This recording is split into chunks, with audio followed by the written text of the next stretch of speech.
Selamat pagi, Assalamualaikum warahmatullahi wabarakatuh. Bapak Ibu sekalian, hari ini saya akan berbagi tentang belajar membuat soal AKM,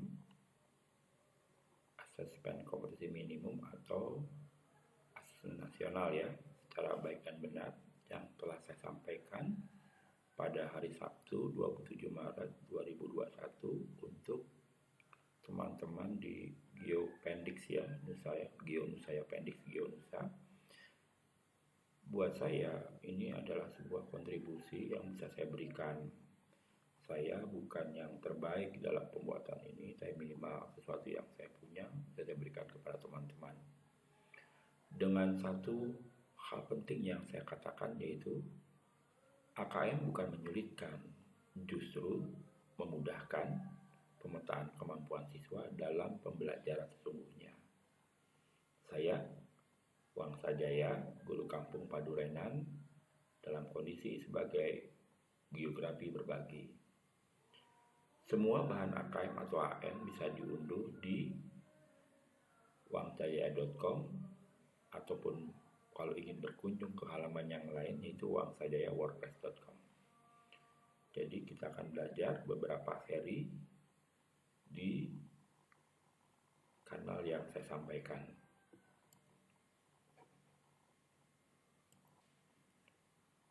Bapak Ibu sekalian, menyikapi kehidupan dan perubahan akan selamat jika berusaha beradaptasi dan mencari solusi dengan inovasi serta kreasi hidup ya.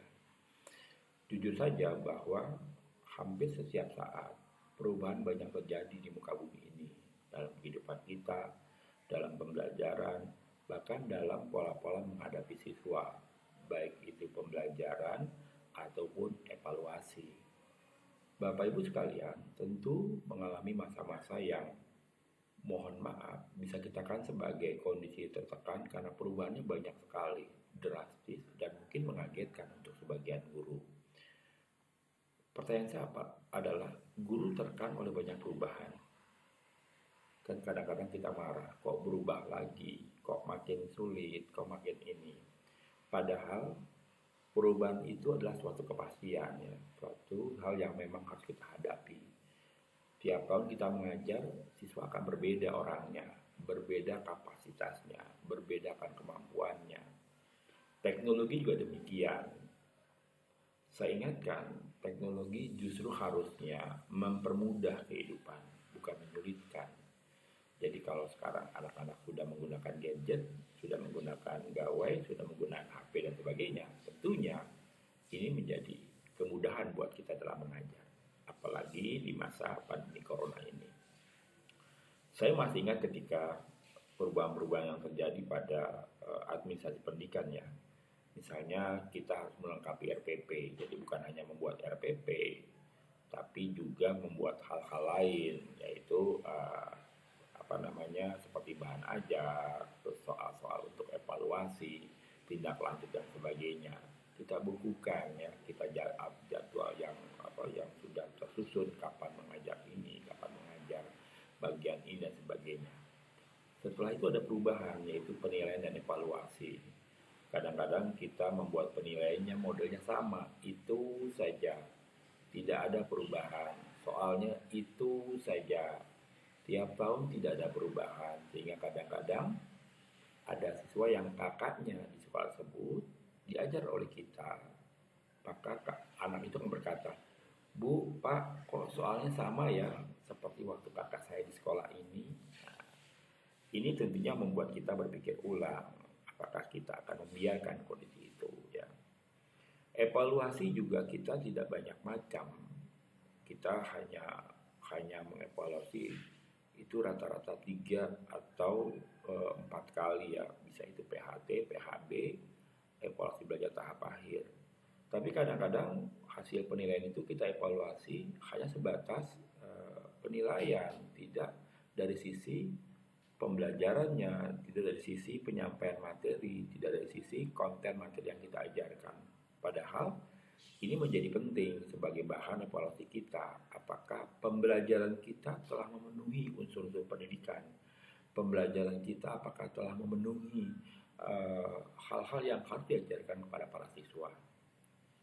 Berikutnya adalah rencana pengajaran. Itu ada tambahan setelah RPP biasa menjadi RPP dengan 4C ya. Bapak Ibu tak hafal itu kreatif dan sebagainya. Setelah itu ada tambahan RPP yang hot, High Order Thinking Skill. Pertanyaan saya waktu saya mendapatkan ini adalah bagaimana kita mau memberikan pembelajaran di kelas dengan high order thinking kalau RPP-nya belum hot. Membuat RPP dengan tambahan 4C, literasi dan hot itu tidak gampang. Nah, persoalannya ketika perubahan ini banyak dari Bapak Ibu mohon maaf hanya kopas dari teman-teman yang sudah membuat atau membeli di lembaga-lembaga yang sudah menyediakan. Kadang-kadang kepala sekolah kaget ketika tanpa sadar karena itu kopas ataupun pembelian dari suatu lembaga, nama kepala sekolahnya belum berubah, nama sekolahnya juga belum berubah. Yang berubah hanya nama Bapak Ibu. Kan ini menjadi kurang baik buat kita. Setelah itu ada perubahan lagi RPP 1 lembar berhubungan erat dengan Merdeka Belajar. Bayangkan Bapak Ibu diberikan kewenangan untuk membuat RPP 1 lembar yang sebebas-bebasnya, yang tidak mengganggu administrasi Bapak Ibu. Kan kalau kalimatnya adalah ini administrasi banget gitu kan. Padahal boleh jadi dengan RPP 1 lembar itu berbeda sekali dengan RPP Bapak Ibu sebelumnya yang bisa 18 halaman, bisa 20 halaman. Bahkan kalau dengan tambahan bahan ajar itu bisa 72 sampai dengan 80 halaman. Tebal sekali RPP-nya. Padahal tujuan RPP hanya memberi arahan kepada Bapak Ibu pembelajaran hari itu seperti apa yang diinginkan, bagaimana kontribusi siswa, dan ujungnya adalah bagaimana mengevaluasinya. Berikutnya adalah pembelajaran hot ya, pembelajaran yang menantang anak untuk berpikir. Selama ini kita belajar hanya satu arah ya, kita seakan-akan sedang memberikan wejangan. Siswa diam mendengarkan, kita ceramah di sana, kita tulis sesuatu, siswa melihat tanpa ada interaksi, tanpa ada aksi, tanpa ada pergumulan atau pertentangan, bahkan penolakan, bahkan hal-hal yang bersikap adu argumentatif. Masanya sudah berbeda Bapak Ibu ketika saking hormatnya Ananda sama guru, dia tidak berani mengungkapkan ide, tidak berani mengungkapkan ide solusi, bahkan tidak berani untuk mengungkapkan pemikiran dia. Padahal boleh jadi ketika kita menahan kreativitas mereka, kita telah membunuh, kita telah memendamkan perasaan mereka untuk berpikir lebih baik dari biasanya. Setelah itu ada UNPK, ujian nasional berbasis komputer ya, dari yang manual pakai kertas dia beli komputer. Ribut lagi Bapak Ibu, gimana nanti kesiapan sekolah, bagaimana siswa yang tidak pernah pakai laptop, pakai komputer dan sebagainya. Lagi-lagi itu perubahan. Padahal perubahan dari kertas, dari paper yang menjadi komputer, itu menghemat banyak sekali uang negara. Yang kedua, tingkat kebocoran. Dulu kita sering dengarlah UNBK itu bocor ya, ujian nasional bocor ya. Di malam-malam sebelum ujian itu siswa sudah mencari soal, mencari jawaban. Kenapa? Karena dicetak. Karena dicetak boleh jadi ada lembar-lembaran yang tidak terpakai, yang tidak dimusnahkan. Dan ini tentunya buat kita agak sulit menerimanya ketika anak yang belajar dengan cukup kuat, dengan intensitas tinggi, tiba-tiba mendapat nilainya tidak sebagus anak-anak yang menggunakan jalur tidak baik. Ada satu kalimat yang bagus, prestasi itu baik, tapi jujur lebih utama. Setelah itu kita ketemu dengan soal hot. Kita ribut dengan soal hot karena UNBK tiba-tiba katanya soalnya hot. Kenyataan menunjukkan tidak semua soal UNBK soal hot. Soal hot itu 10 sampai dengan 20%. Jadi tidak banyak. Kalau soalnya 50, ya paling 5, paling 10. Kenyataannya tidak sampai seperti itu gitu. Bapak Ibu disuruh membuat soal hot kalau bicara belum ya C1, C2, C3, C4, C5, C6. Ranah yang dipakai oleh Bapak Ibu itu baru sampai C1 sampai dengan C3 sampai dengan aplikasi ya. C4 jarang dipakai, C5 lebih jarang, C6 apalagi. Jadi siswa dalam kondisi cuma pengertian, pemahaman aplikasi, tidak pernah naik ke level yang lebih tinggi. Ini kondisinya, apalagi ketika tiba-tiba di 2019-2020 ada AKM pengganti ujian nasional. Ujian nasional ditiadakan. Kenapa? Karena menjadi momok buat bapak ibu di sekolah. Anak dipersiapkan untuk ujian nasional. Bimbingan belajar untuk ujian nasional. Bimbingan belajar tambahan di sekolah untuk ujian nasional. Padahal itu bukan hal yang utama dalam pembelajaran. Gitu. AKM membuat sibuk ya, sampai dengan minggu ini kementerian kembali membuka pelatihannya daring untuk AKM ya, karena banyak guru yang belum ikut, belum tahu, bahkan salah atau misinterpretasi ya dari AKM tersebut. Bapak Ibu sekalian, kehidupan itu adalah membuat standar, melakukan proses terstandar, mengevaluasi hasil, memperbaiki proses, menaikkan standar. Dulu kita pernah dengar bahwa kalau mau naik kelas ya nilai tidak boleh 5. Setelah itu berubah, tidak boleh dibawa KKM. KKM-nya dibuat oleh Bapak Ibu di sekolah, apakah 70, 75, 65 dan sebagainya. Tapi ingat, kita nggak pernah menaikkan KKM lagi, terhenti di 75, terhenti di 65 dan sebagainya. Dan lebih parahnya, ketika kita membuat standar kelulusan sekolah, pasti di bawah KKM. Karena tahu ternyata hasil dari ujian sekolah atau ujian nasional sebagai satu pembandingnya, itu nilainya di bawah KKM. Seharusnya standar itu naik tiap tahun. Kenapa? Kan akan meningkatkan hasil. Ketika tidak dibuat standar yang lebih baik, maka hasilnya akan normal saja. Kenapa standar akan dinaikkan? Kenyataan menunjukkan di abad ke-20 ini, di akhir abad ke-20 ini, di abad 21 ini, ternyata banyak hal yang berubah. Bapak Ibu lihat, banyak jenis pekerjaan yang tergantikan oleh mesin. Perubahan sekali dari revolusi industri. Sekarang sudah 4.0 ya, 4.0. Bayangkan nanti 5.0 seperti apa gitu.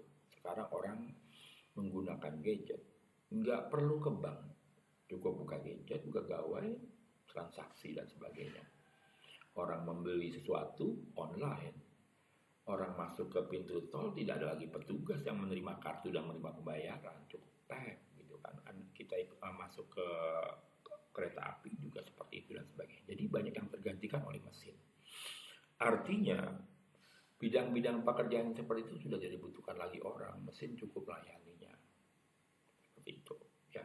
Bahkan pabrik-pabrik yang sudah menggunakan computerized itu menggunakan robot ya, tidak menggunakan manusia lagi, untuk apalagi untuk industri yang berbahaya untuk kehidupan.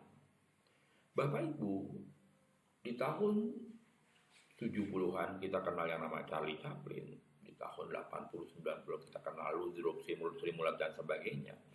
Yang model lawakannya, yang model humornya itu berbeda dengan yang sekarang. Gestur tubuh bermain. Tapi pada saat sekarang ini, orang dengan duduk tenang bisa bercerita dan lucu. Dan hebatnya, ini stand up comedy itu atau yang lainnya, itu lawakan yang berpikir, yang kita berpikir ini maksudnya apa gitu. Artinya apa? Ada peningkatan, ada standar yang lebih. Kenapa? Kepintaran situasional kita diuji. Kita mampu nggak berpikir sama dengan orang tersebut gitu. Seperti itu.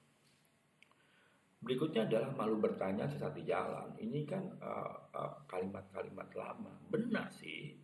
Tapi sekarang coba saya tanya Bapak Ibu.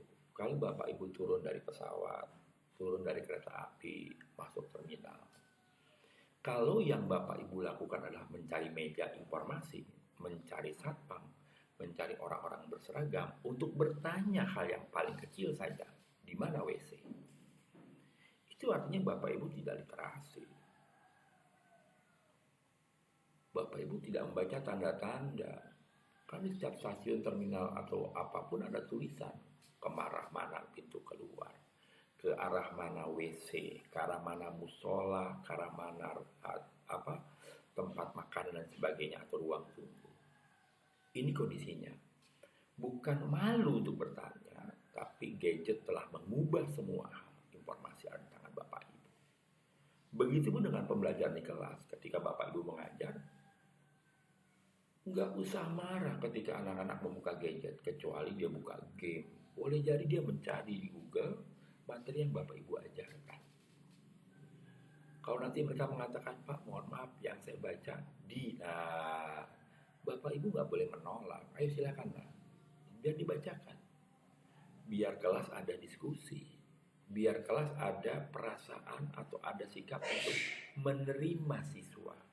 Menerima pikiran-pikiran baru, literasi yang mereka bacakan.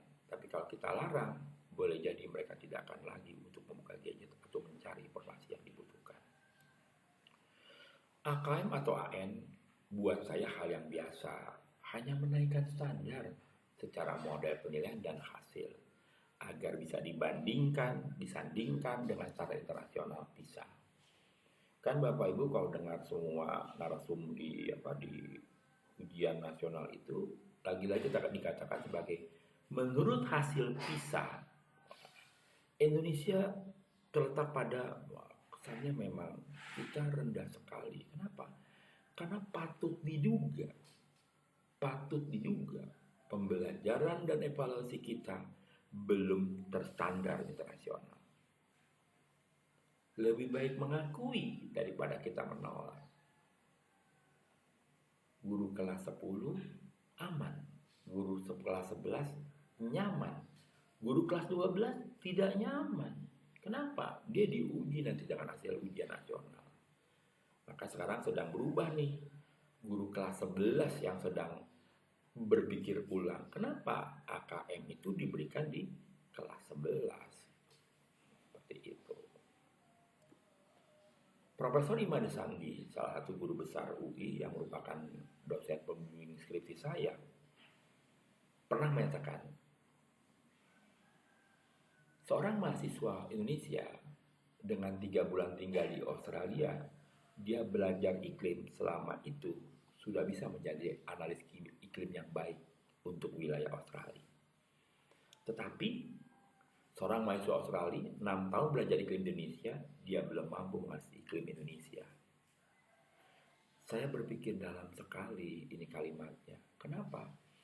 Kita terlalu banyak unsur, elemen dan sebagainya di Indonesia. Terlalu banyak model guru, terlalu banyak model penilaian yang mungkin tiap penilaian tidak sama. Ujian nasional, tujuan utamanya adalah pemetaan agar bisa diketahui mana wilayah-wilayah yang dari sisi kompetensi itu belum mencapai titik yang diinginkan. Nah sekarang berubah penggunanya menjadi AKM. Basis AKM itu adalah PISA gitu. Jadi menurut saya mempelajari karakter soal PISA merupakan salah satu cara menaklukkannya. Selebihnya berlatih dan berlatih. PISA itu menjadi akar masalahnya. Kenapa? Dia merupakan standar internasional untuk anak-anak usia 15 tahun secara dunia. Mereka diujikan. Apa yang diuji? Literasi matematik dan literasi literasi bahasa dan literasi numerik ya. Literasi bahasa dan literasi numerik. Model soalnya agak berbeda, nanti model ujiannya saya akan sampaikan di bagian ini. Levelisasi soal, selama ini kita kenal pakai belum ya, di ujian nasional itu kita pakai belum ada C1, C2, C3, C4, C5, dan C6. Yang oleh Puspending dimodif menjadi L1, L2, dan L3. L1 itu lower ya, itu isinya C1, C2. C3 itu, L2 itu middle, sementara yang hot ya, high order thinking itu di C4, C5, C6. Bisa tidak demikian, ya, bisa tidak ada C1. Bisa itu bergerak dari C2 sampai dengan C6. Makanya AKM itu dibuat model seperti itu. Ya. Tapi ingat, di PISA juga ada levelisasi dari L1 sampai dengan L6 yang mungkin nanti akan saya lebih jelaskan ya. Berikutnya adalah tampilan soal. Tampilan soalnya eh, lebih nyaman lah, indah dan sebagainya. Kalau Bapak Ibu pernah nyoba soal AKM kan indah tuh, ada infografis, ada literasinya, ada gambar-gambar, berwarna lagi ya, tidak seperti ujian nasional yang hitam putih. Ya. Nah ini bisa membagikan kemampuan siswa menjadi 6 level, yaitu level 1 mengingat kembali ya apa yang sudah diajarkan. Level 2 menjelaskan yang telah dipelajari dengan bahasa sendiri. Level 3 menerapkan yang telah dipelajari untuk mencari masalah. Level 4 mampu mengurai permasalahan untuk diselesaikan dengan metode yang telah dipelajari. Level 5 mampu menentukan kesesuaian dan keunggulan metode tertentu dalam menyelesaikan masalah. Yang 6 mampu berpikir abstrak dan merancang metode baru. Ini hebat sekali, tapi ternyata hasil dari PISA itu rata-rata siswa kita baru sampai dengan level 3. Level 4, 5, 6 itu dicapai oleh negara-negara sekitar kita. Singapura itu hebat sekali. Ya, Cina lebih hebat lagi dan sebagainya. Level 1 sampai 3 disebut dengan kemampuan berpikir tingkat rendah, low order thinking ya. Sedangkan level 4 sampai 6 disebut dengan kemampuan berpikir tingkat tinggi, high order thinking, yang mencakup kemampuan analisis, sintesis, evaluasi, dan kreativitas. Bayangkan, saya ulangi, analisis, sintesis, evaluasi, dan kreativitas. 4 hal yang harusnya menjadi bahan pikiran kita kalau memang ingin hidup dalam dunia yang serba berubah. Anak kita harus mampu menganalisis, anak kita mampu mengevaluasi dan berpikir secara kreatif. Apa yang harus dilakukan? Jadi, PISA tidak hanya menguji kemampuan berpikir tingkat rendah, tetapi juga berpikir tingkat tinggi. Data terhadap hasil PISA, UN maupun tes masuk PTN, konsisten menunjukkan kalau kemampuan berpikir tingkat tinggi anak-anak kita lemah.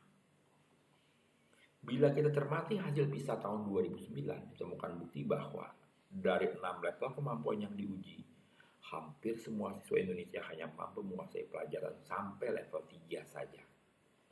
Sementara negara lain terlibat dalam studi banyak yang mencapai level 4, 5, 6. Padahal, dengan keyakinan bahwa semua manusia diciptakan sama, interpretasi yang dapat disimpulkan dari hasil studi ini adalah pelajaran yang kita ajarkan di sekolah-sekolah Indonesia berbeda dengan tuntutan zaman. Yuk, kita ubah model pembelajaran kita ubah model evaluasi kita agar siswa kita mampu hidup di zamannya kelak. Terima kasih. Selamat pagi. Assalamualaikum warahmatullahi wabarakatuh.